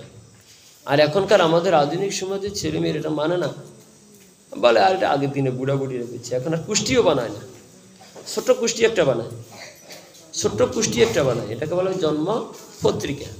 পত্রিকা একটা বানায়, এটার মধ্যে শুধুমাত্র ওই যে জন্ম, সময়, স্থান, লগ্ন ইত্যাদি কিছু লেখা থাকে। আসলে মূল কুষ্টি এখন আর কেউ বানায় না। মূল কুষ্টি বানালে অনেক লম্বা হবে, সেখানে নবতারা চক্র 10। হ্যাঁ, কারণ মানুষ এখন সেবা, অথচ সেটা অত্যন্ত গুরুত্বপূর্ণ একটা বিষয়। সেটা অনেক গুরুত্বপূর্ণ বিষয়, কারণ সেখানে নবতারা চক্র থাকে, আপনার জন্মকুষ্ঠির বিশাল, সেখানে পতাকি চক্র থাকে, জন্মকুষ্ঠির অনেক বিস্তারিত। আমি এটা নিয়ে অনেকদিন পড়ালেখা করেছি, অনেকটা বুঝি। হ্যাঁ, অনেকটা বুঝি এটা সম্পর্কে। হ্যাঁ, তো এখন এই যে পুষ্টির বিষয়টা, এই পুষ্টিতে তাহার জন্ম সময় কোন গ্রহ, কোন নক্ষত্র, কোন গ্রহ কোন নক্ষত্র প্রভাব বিস্তার করেছে, এই যে পুষ্টি, সেটাতে 12টা গড় থাকে। 12 ঘরে 12টা রাশি থাকে। মেষ, বৃষ, মিথুন, কর্কট, সিংহ, কন্যা, তুলা, বৃশ্চিক, ধনু, মকর, কুম্ভ, মীন। 12 ঘরে 12টা মাস, 12টা রাশি এবং নবগ্রহ। গ্রহ হলো 9টা। সে 9টা গ্রহ কি? তার মধ্যে শনি, শুক্র, অর্থাৎ আমাদের সপ্তাহে যে 7টা দিন, সে 7টি গ্রহ, সাথে থাকে কেতু এবং রাহু, 7 2 9। সে 9টি গ্রহ এ 12টা ঘরে বিরাজ করে। তাইলে 12টা ঘরে রাশি স্থির থাকে, কিন্তু গ্রহগুলো পরিবর্তনশীল। তাই আপনার জন্মের সময় যে সময় ছিল, সে সময় কোন গ্রহ কোন নক্ষত্র প্রভাব বিস্তার করেছিল, সেই অনুযায়ী কি করা হয়, আপনার সময় ভালো খারাপ ইত্যাদি সব কিছু বিচার বিশ্লেষণ করা হবে। আপনার বৈশিষ্ট্য কেমন হবে, আপনার আকৃতি কেমন হবে, চিন্তা চেতনা কেমন হবে, আপনার চিন্তা চেতনা কি ধর্মমতী হবে নাকি অসুর প্রকৃতি হবে, আপনি কোন গণের হবেন, দেবগণ, রাক্ষসগণ নাকি মানবগণ, কোন রকমের হবে, সেটা সবগুলো পুঙ্খানুপুঙ্খ রূপে বর্ণনা করা যাবে এবং আপনার ভবিষ্যৎ সম্পর্কে বলা যাবে। এবং শুধু তাই নয়, আপনার বয়স কত হবে তাও নির্ণয় করা যাবে। জ্যোতিষশাস্ত্র এমন এক বাস্তব শাস্ত্র। কিন্তু আমাদের বর্তমান সমাজে যারা পৈতৃক বংশানুক্রমে জ্যোতিষকর্ম করে, তারা সামান্য পড়ালেখা করে, তাই জ্যোতির্বিদ্যা সম্পর্কে তাদের ভালো ধারণা থাকে না, বিদায় ওই তারা গণনাগর থেকে ভুলভাল করে দেয়, আর সাধারণ মানুষের এটার উপর থেকে একেবারে বিশ্বাস উঠে গিয়েছে। কিন্তু জ্যোতির্বিদ্যা একটা প্রকৃত বিজ্ঞান ভিত্তিক বিদ্যা। তাই যথার্থ ভালো গণিতবিদ, যেমন বাংলাদেশে একজন আছে কেসি পাল, উনি ভালো একজন জ্যোতির্বিদ। ওনার একটা পঞ্জিকাও আছে, বিশুদ্ধ সত্যতা পঞ্জিকা, কেসি পালের। আপনারা সেই কেসি পালের কাছে যাবেন, উনি আপনাকে একদম পুঙ্খানুপুঙ্খ রূপে সব কিছু বলে দেবেন। ঠিক এরকম ভারতেও ভালো জ্যোতির্বিদ্যা নিয়ে তাদের গবেষণা আছে। হ্যাঁ, এই যে আমরা পঞ্জিকাগুলো দেখি, পঞ্জিকা যেদিন পূর্ণিমার কথা লেখা থাকে, সেদিনকে পূর্ণিমা হয় না? যেদিন অমাবস্যা লেখা থাকে সেদিন কি অমাবস্যা হয় না? এই যে মুসলিমদের কোন দিন ঈদ হবে সেটা 1 বছর আগে থেকে লেখা আছে। তো তারা যত কথাই বলুক, পঞ্জিকাতে যেদিন ঈদ লেখা থাকে ঠিক সেদিনই কিন্তু হয়। কেন, কিভাবে এই গণনা কিভাবে করা হয়? এর গণনা করা হয় চন্দ্র দ্বারা। পঞ্জিকাতে সে চন্দ্রের ক্ষয় এবং বৃদ্ধি এই দুটির উপর ভিত্তি করে, সূর্যোদয় সেটার উপর ভিত্তি করে পঞ্জিকার সকল গণনা করা হয়। অতএব এখানে কোনো কিছু ইচ্ছা করলে নিজের মতো দেওয়া যায় না, সম্পূর্ণ হচ্ছে ক্যালকুলেশনের বিষয়। 2 আর 2 আপনি যত কিছুই বলেন, কখনো 3 হবে না, কখনো 5 হবে না, সর্বদা 4ই হবে। আর এই জ্যোতির্বিদ্যা হচ্ছে এমন এক ক্যালকুলেশন, এখানে ইচ্ছা করলে আপনি নিজের মতো একটু বাড়িয়ে দিবেন, একটু কমিয়ে দিবেন, এমন কোনো সুযোগ নেই, পুরোটা ক্যালকুলেশনের বিষয়। অতএব এটাকে মানতে হবে। তাই নীলাম্বর চক্রবর্তীকে ডেকে আনলেন, কেন তিনি ভালো জ্যোতির্বিদ ছিলেন। তাই নীলাম্বর চক্রবর্তীকে দিন, তুমি একটু গণনা করে দেখো তো, আমাদের নিমে চরণ চিহ্ন এ তো ভালো ঠেকাচ্ছে না, কারণটা কি? তখন নীলাম্বর চক্রবর্তী কি করলেন? লগ্নগণি পূর্বে আমি রাখিয়াছি লিখিয়ে। আর এই নিমে যে জন্মগ্রহণ করেছে, আমি এটা লগ্ন দেখে আগেভাগে হিসাব করে মিলিয়ে রেখেছি। কি লিখেছেন? 32 লক্ষণ মহাপুরুষ ভূষণ। 32 লক্ষণ, একটি দুটি না।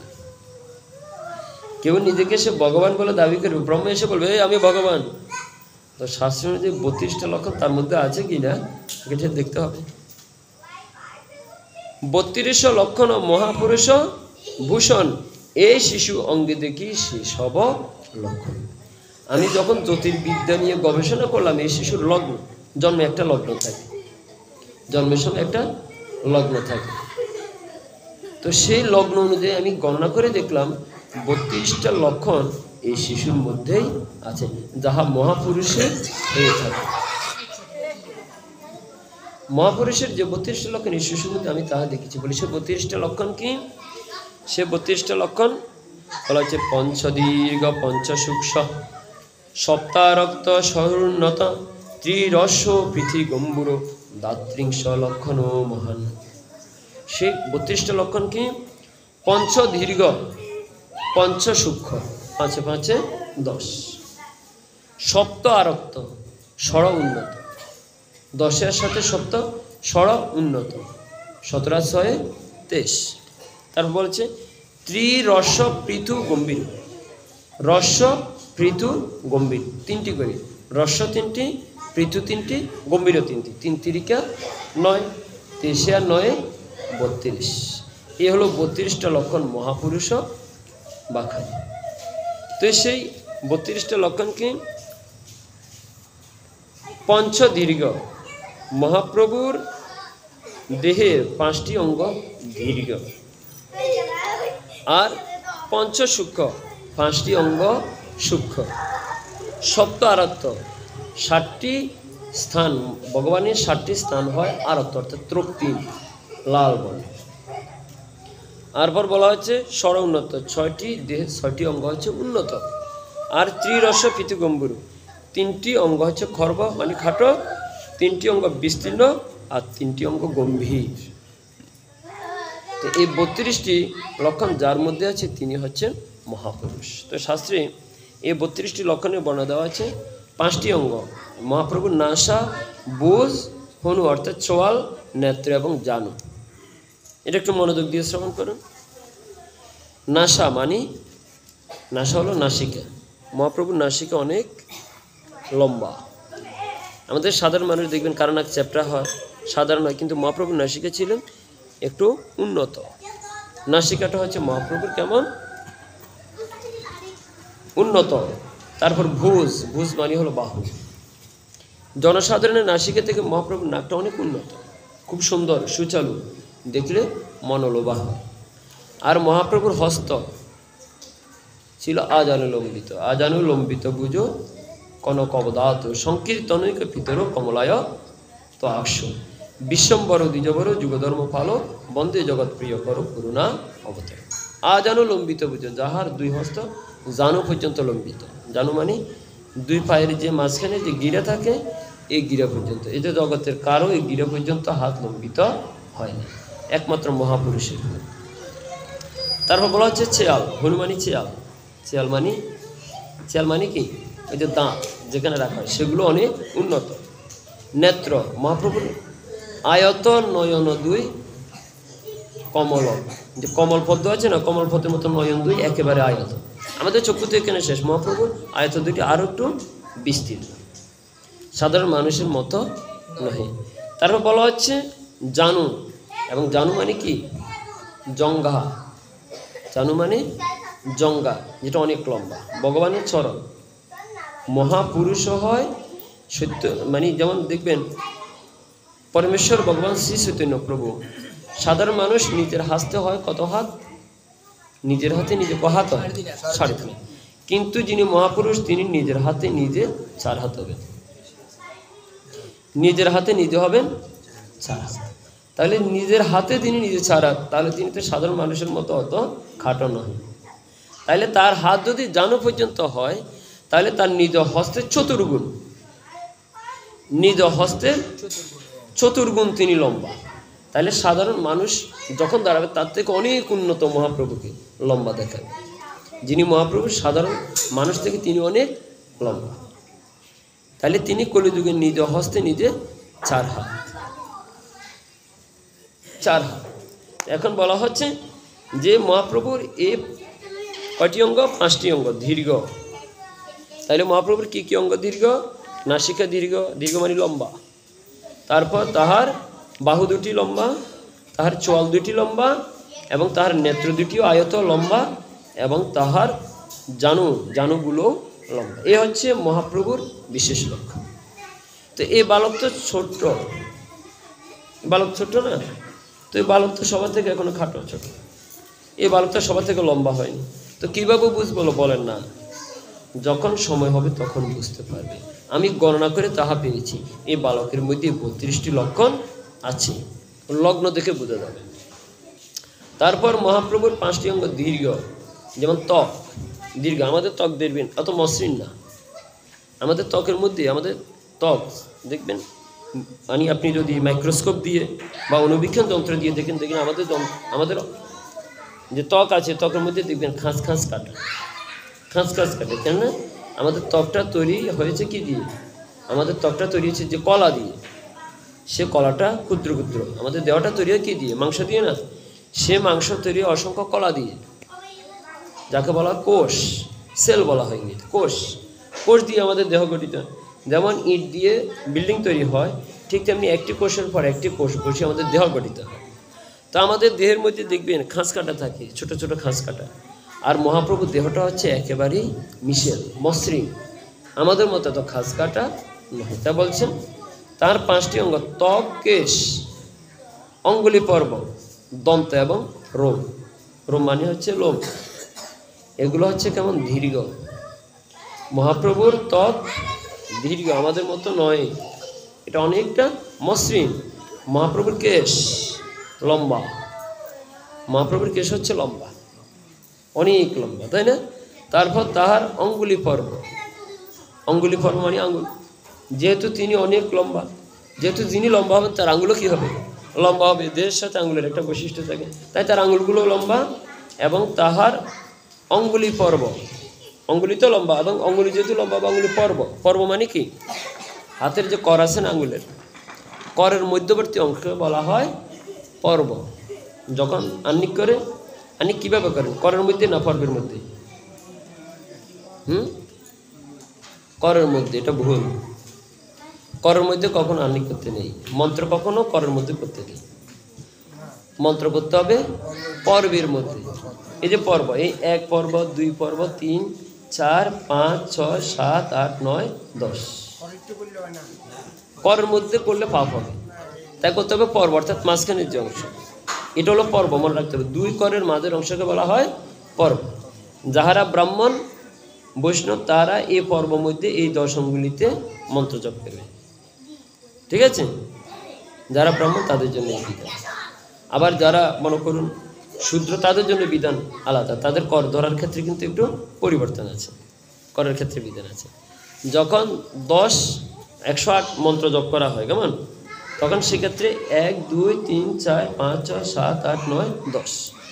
আর কেউ যদি 8 অক্ষর মন্ত্র জপ করে, ঠিক আছে, অর্থাৎ 8 বার মন্ত্র জপ করে, তখন সেক্ষেত্রে মন্ত্র কিন্তু আর এখান থেকে শুরু হবে না, মন্ত্র শুরু হবে এখান থেকে 1 2 3 4 5 6 7 8, অর্থাৎ শুরু থেকেও শুরু নয়, শেষে গিয়েও শেষ নয়, তার ঠিক মাঝখানে। কেউ যদি 10 বার মন্ত্র জপ করে তখন সেক্ষেত্রে হবে এখান থেকে শুরু, এখানে শেষ। আর যারা 8 বার জপ করবেন তখন সেখান থেকে শুরু হবে, প্রথম থেকে এখান থেকে শুরু। এটা বুঝতে হবে, এটা মনে রাখতে হবে। এটা যখন গুরুদেব থেকে দীক্ষা নেবেন, গুরুদেব তখন আপনাকে দেখিয়ে দেবেন। এটা তো দীক্ষা তো গুরুদেব দিবেন, তখন গুরুদেব এটা দেখিয়ে দিবেন যে যখন 108 বার মন্ত্র জপ করা হবে তখন এখান থেকে করে একবার করলে হতে হবে 10 বার হবে। তো 10 বার করলে 10 10 100, আর বাকি থাকে কয়বার? 8 বার। সে 8 বার শুরু হবে এখান থেকে। তো 10 আর 8 100 আর 10 100 আর 8 108, এই মোট 108 বার। এটা জপের নিয়ম আছে, গুরুদেব এটা শিখিয়ে দেয়। তো এই যে মহাপ্রভুর পর্বগুলো কেমন, সে পর্বগুলো হচ্ছে অনেক দীর্ঘ, এটাকে বলা অঙ্গুলি পর্ব। ঠিক আছে, এই অঙ্গুলি পর্ব অনেক দীর্ঘ, যেহেতু আঙ্গুল লম্বা, পর্বগুলো হবে অনেক দীর্ঘ। ঠিক আছে, আর কি দীর্ঘ? মহাপ্রভুর দাঁতগুলোও লম্বা, আমাদের মতো কোনোটা মোটা কোনোটা একেবারে বিদগুড়ি এরকম না। মহাপ্রভুর দন্তগুলো ছিল খুবই সুন্দর। ভগবানের দাঁত একটু লম্বা হয়, যেমন নৃসিংহদেবের দাঁত অনেক লম্বা ছিল, সেটা তো অসুরকে দমন করা যায়। উগ্রং বীরং তাহার রূপ, এটা তো তার ভগবানের উগ্র রূপ। কিন্তু মহাপ্রভু হলো প্রেমের রূপ, এই প্রেমের রূপে কখনো তাহার উগ্র রূপ শোভা দেবে না, তাই তিনি কখনো সে উগ্র রূপ ধারণ করেনি। তাই তার দন্তগুলো ছিল সুচালু এবং সুন্দর। তারপর মহাপ্রভুর রোম মানে হচ্ছে লোমগুলো লম্বা ছিল, কেননা মহাপ্রভু হচ্ছেন কি সিংহগ্রীব, সিংহরূপ, সিংহেরও হুঙ্কার। মহাপ্রভু সিংহলগ্নে, সিংহ রাশিতে, সিংহের মতো হুঙ্কার দিয়ে তিনি আবির্ভূত হয়েছে। তার লগ্ন সিংহ, রাশিও সিংহ, এবং তার হুঙ্কারটাও সিংহের মতো, তাই তো। তো মহাপ্রভুর দেহের ওই যে সিংহের গায়ে কি থাকে? কেশর থাকে, সিংহের কেশর থাকে না। পুরুষ সিংহের কি থাকে? কেশর থাকে, একদম মুখের সামনে যে ঘোপটা সিংহের থাকে, কিন্তু সিংহের সে কেশর। তো মহাপ্রভু তো সিংহের মতো আবির্ভূত হয়েছেন, তাই তার দেহের লোমগুলো সিংহের মতো লম্বা। এই হলো পঞ্চাঙ্গ।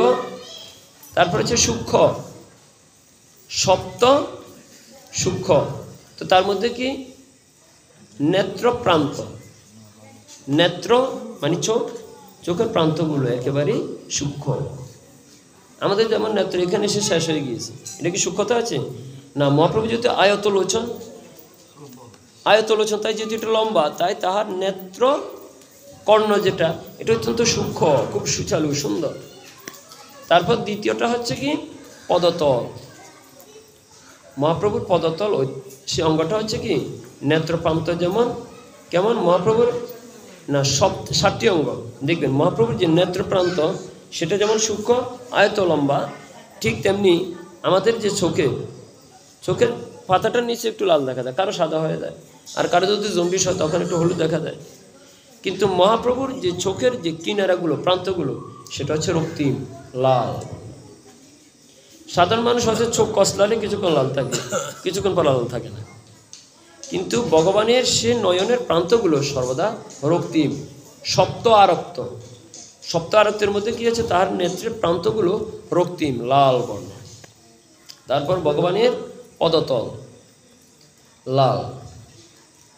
ওই যে বালি, যখন রামচন্দ্র বালিকে বধ করেছিল আড়াল থেকে, তখন বালি স্ত্রী বলল, অভিশাপ দিয়েছিল যে আমার স্বামীকে যে বধ করেছে সে এরকম আড়ালে কোনো বেদের দ্বারা নিহত হবে।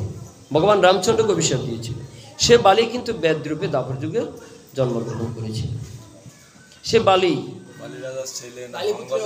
বালিপুত্র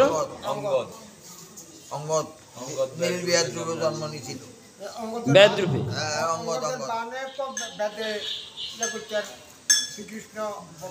পতন হয়, মানে ভগবান শ্রীকৃষ্ণ। হ্যাঁ, তো এখন এই যে ভগবানের যে চরণ, ওই যে রক্তিম লাল দেখেছিল, ভগবানের চরণটা রক্তিম লাল দেখেছিল। তোর সে লাল দেখে কিন্তু সে ভেবেছিল কোন একটা পাখি, এই বেদে সে কী করেছিল, তীরবিদ্ধ করেছিল, তীরবদ্ধ করেছিল।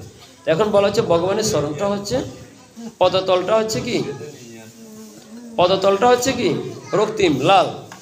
তো ঠিক তেমনি ভগবানের করতল, সেটাও হচ্ছে লাল। ভগবানের যে 7টি স্থান, ভগবানের করতল লাল থাকে। দেখবেন ভগবানের যে বিগ্রহগুলো তৈরি করা হয়, বিশেষ করে ভগবানের যে পাথরের বিগ্রহগুলোতে সাধারণত খুব সুন্দরভাবে ভগবানের চরণতল এবং করতল লাল রং করা হয়, না অঙ্করাগ করা হয় ভগবানের লাল। আর ভগবানের তালুটাও লাল, ওষ্ঠ অধর, ওষ্ঠ এবং অধর, উপরের ঠোঁটকে বলা হয় ওষ্ঠ, নিচের ঠোঁটকে বলা হয় অধর, এই দুটাও লাল।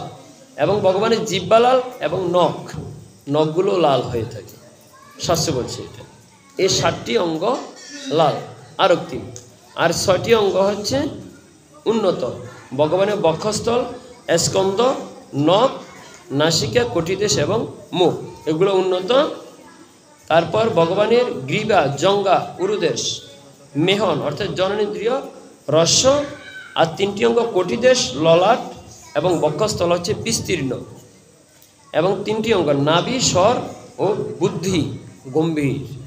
নাভি, স্বর, নাভিটা অনেক ভিতরে, আর মানে ভগবানের স্বর, কথাগুলো হচ্ছে অনেক গম্ভীর ভাব, এবং বুদ্ধিতেও তিনি অনেক গম্ভীর, অনেক প্রজ্ঞাবান হয়ে থাকেন। তো এই যে 32টা লক্ষণ, নারায়ণের চিহ্নযুক্ত শ্রীহস্তচরণ, এ শিশু সব লোকের করিবে তারা। তাই 32টি লক্ষণ এই বালকের মধ্যে আছে। তো বাল্যকালে যেমন তোমাদেরকে চরণের চিহ্ন দেখিয়েছে, প্রকারান্তরে এই শিশু যখন ক্রমে বড় হবে, এক এক গুণ তোমরা তার মধ্যে দর্শন করতে পারবে। এই তো করিবে বৈষ্ণব ধর্মের প্রচার, ইহা হইতে হবে 2 কুলের উদ্ধার। ইহা থেকে 2 কুলের উদ্ধার হবে, 2 কুলের উদ্ধার হবে। মহোৎসব করসব বলাহ ব্রাহ্মণ, আজিদিন বালক করিব নামকরণ। তাই মহাপ্রভুর নামকরণ করলে আজকে দিন ভালো, আজকের দিনেই আমি এই বালকের নামকরণ করিব। তাই সকল ব্রাহ্মণকে ডাকো, সবাইকে দান করো। কেন যখন শিশু জন্মগ্রহণ করে তখন দান করা উচিত। দান করলে কি হয়, দান করলে তাহার পুণ্য হয়, আর সে পুণ্য প্রভাবে তার যদি কোনো অমঙ্গল থাকে সে অমঙ্গল দূরীভূত হয়। তাই মহাপ্রভু নামকরণ করলেন। এই নামকরণ করারও আবার কিন্তু বিশেষ সময় আছে। যেমন আমাদের সমাজে বালকদের নামকরণ করা হয় কোন সময়, কত দিনে নামকরণ করা হয়? কেউ 7 দিনে করে, কেউ 9 দিনে করে, কেউ 8 দিনে করে, 8 কলই ভাজে নাকি, এক একজন এক এক দিনে করে। কিন্তু শাস্ত্রে কত দিনে করার বিধান দেওয়া আছে? শাস্ত্র অনুযায়ী কত দিনে নামকরণ করার বিধান দেওয়া আছে বলুন তো? আপনাদেরকে বেশি দূরে দেখাবো না। যদি আপনাদের কাছে ডাইরেক্টরি পঞ্জিকা থাকে, পঞ্জিকাটা খুলে দেখবেন।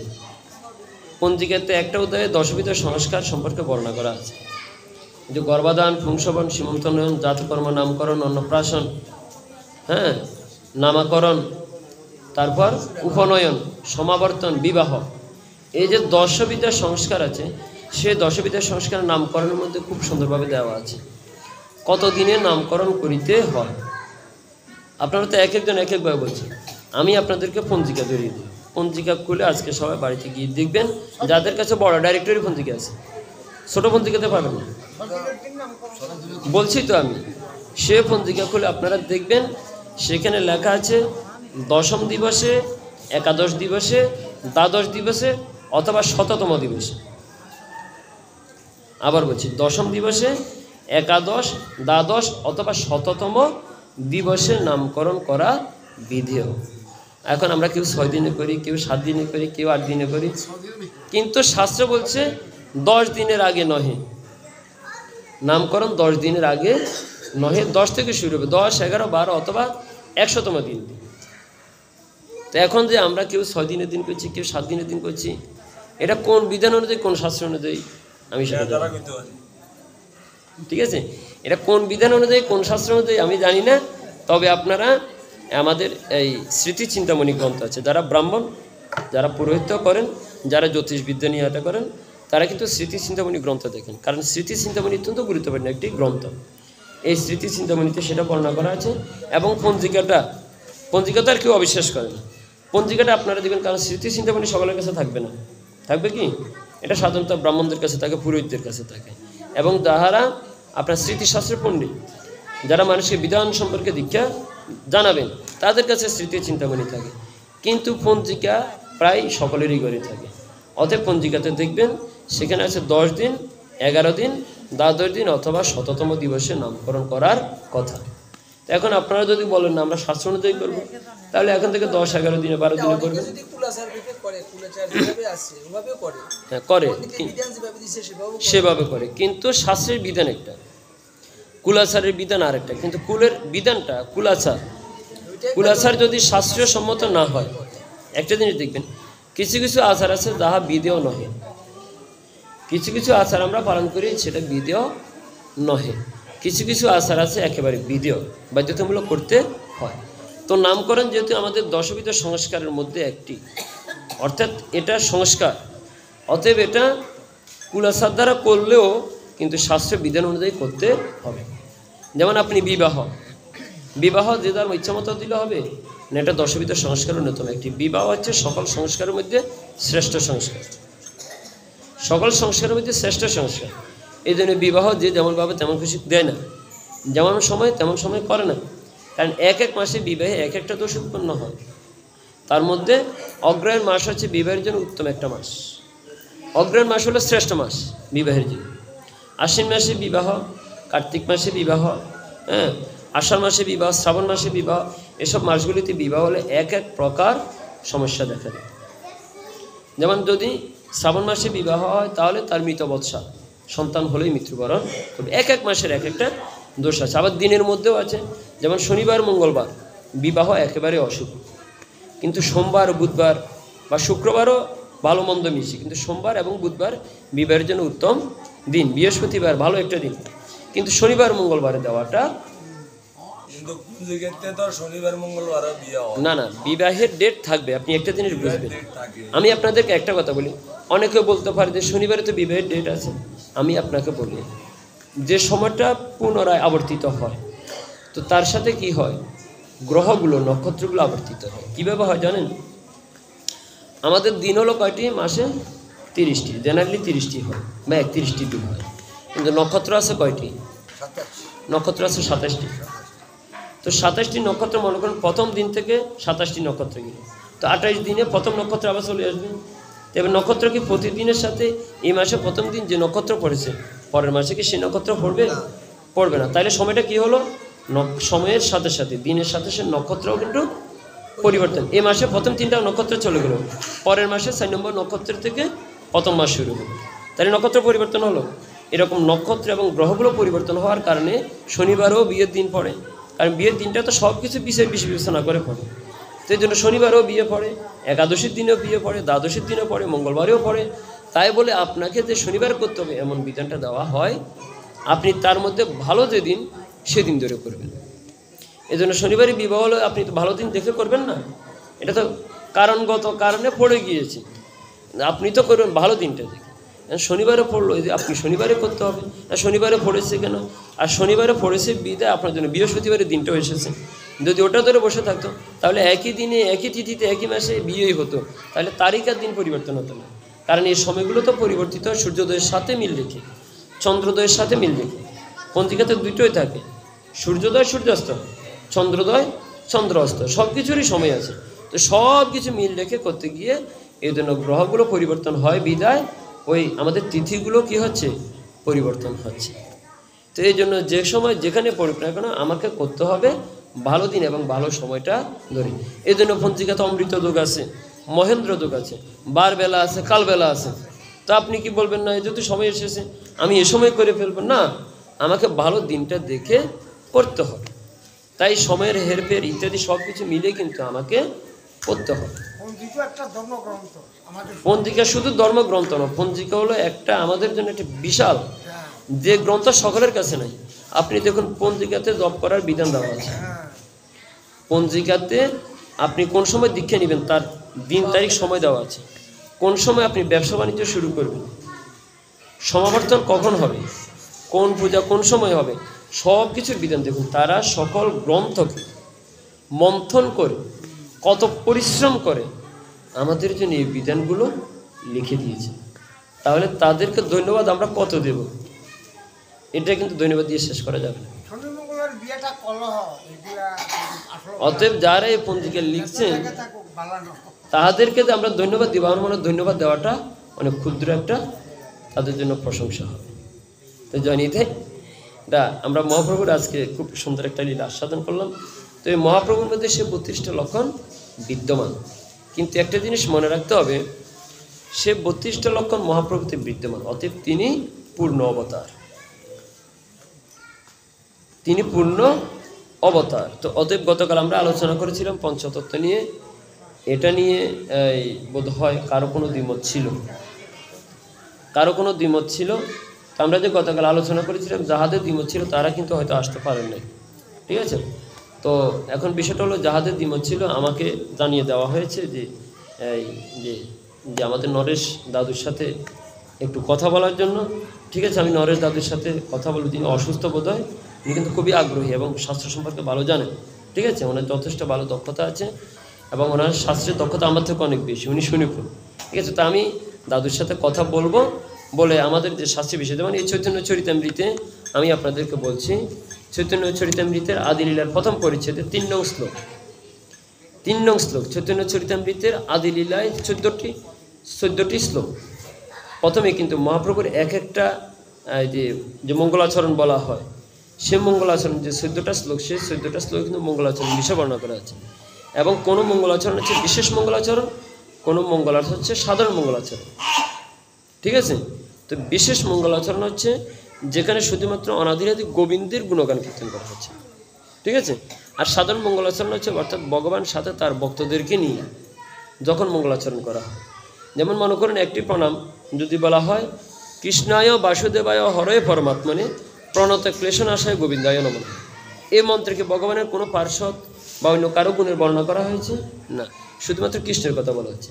অর্থাৎ এটা হচ্ছে বিশেষ প্রণাম, এটা হচ্ছে বিশেষ প্রণাম।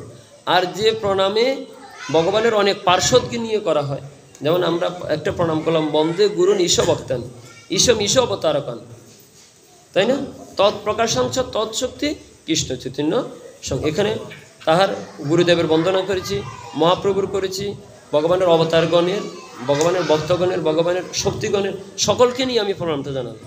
এটা হলো সাধারণ মঙ্গলাচরণ। কিন্তু এই 3 নং শ্লোকটি হচ্ছে একেবারে বিশেষ মঙ্গলাচরণ। আমি শ্লোকটা আলোচনা করেছিলাম, এটা হলো বস্তু নির্দেশাত্মক মঙ্গলাচরণ। তো সেখানে একদম খুব সুন্দরভাবে বর্ণনা করা হচ্ছে, ইয় তদ্বৈতং ব্রহ্ম উপনিষদি তদপিয়স্য তনুবা ইয় আত্মা অন্তর্যামী পুরুষ ইতিশস্য অংশ বিভব সরস্বর্য পূর্ণ ইয় ইহ ভগবান স্বস্বয়ময়ম ন সত্যনাথ কৃষ্ণ জগতি পরতত্ত্ব পরমিহ। অর্থাৎ আমি অনুবাদটা আপনাদেরকে পড়ে শোনাই। উপনিষদে যাকে অদ্বৈত ব্রহ্ম বলেন, যে ব্রহ্ম যাহার থেকে নারায়ণ সৃষ্টি, অর্থাৎ চতুর্ভুজধারী নারায়ণ, সে ব্রহ্ম, তিনিও এর মানে শ্রী চৈতন্যদেবের অঙ্গ জ্যোতি। জ্যোতি মানে কি? অল্প একটু আলো। জ্যোতি মানে আলোর একটি ছটা, জ্যোতির্ময়ের একটি ছটা। তারপর বলা হচ্ছে যোগশাস্ত্রের যোগীগণ যে পুরুষকে অন্তর্যামী আত্মা অর্থাৎ পরমাত্মা বলেন, তিনিও এরই অংশের বিভূতি, অর্থাৎ চৈতন্য মহাপ্রভুর অংশের বিভূতি। তারপর বলা হচ্ছে এমনি তত্ত্ববিচারে যাকে সরস্বর্যপূর্ণ ভগবান বলা হয়, তিনিও স্বয়ং ইনি অর্থাৎ শ্রীকৃষ্ণেরই অভিন্ন স্বরূপ। এই জগতে শ্রীকৃষ্ণের চৈতন্য অপেক্ষা পরতত্ত্ব অর্থাৎ শ্রেষ্ঠ বস্তু আর কিছুই নেই। অর্থাৎ সকলেরই বর্ণনা করছেন, বলছেন না, চৈতন্য মহাপ্রভু ব্যতীত শ্রেষ্ঠ তত্ত্ব, শ্রেষ্ঠ বস্তু আর কোনো কিছুই নেই। তাই তত্ত্ব বিচারে মহাপ্রভুর কৃপা, মহাপ্রভুর লীলা সর্বাপেক্ষা সর্বশ্রেষ্ঠ। তাই মহাপ্রভু সকল অবতারের অবতারী, যাহার থেকে সকল অবতারের সৃষ্টি।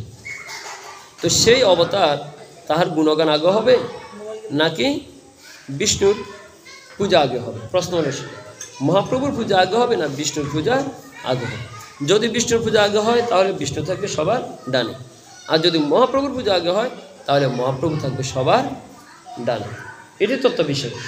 এখন এই শ্লোকটা আপনারা 3 নম্বর শ্লোকটা আপনারা পড়বেন, পড়ে তত্ত্বতে বিচার করবেন। যদি ভগবানকে চিনতে হয় অন্তত এই একটি শ্লোকের মধ্য দিয়ে, এই একটি শ্লোকের অর্থাৎ ব্রহ্মার এই রচিত শ্লোকের মধ্য দিয়ে, কিন্তু সেটা একেবারে পুরো বিষয়টাকে সহজ করে দেওয়া হয়েছে।